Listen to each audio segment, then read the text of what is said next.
তাইলে আমার অসুবিধা নাই আমার ওই যে আমি ওখানে মুখটা ধরতে টাকা নিতে যাই উনি ওনার কনভেনিয়েন্টলি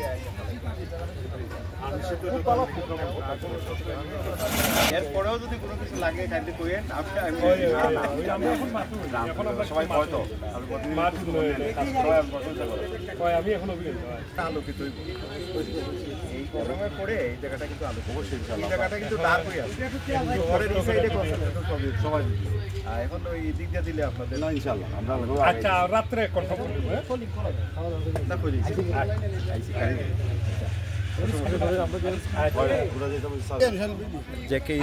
উচ্চ বিদ্যালয়ের শতবর্ষপূর্তি অনুষ্ঠানে আমাদের হবিগঞ্জ পৌরসভার পক্ষ থেকে আমরা সর্বতভাবে সহযোগিতা করব। ইতিমধ্যে আমরা দেখেছি বেশ কিছু বিষয়, পানি সংক্রান্ত বিষয়, পরিষ্কার পরিচ্ছন্নতা। আমি হবিগঞ্জ পৌরসভার পক্ষ থেকে এটুকু নিশ্চয়তা দিচ্ছি, আমরা হবিগঞ্জ পৌরসভার সার্বিকভাবে সহযোগিতা করব এই শতবর্ষ অনুষ্ঠানটা শতভাগ যাতে সফল হয়।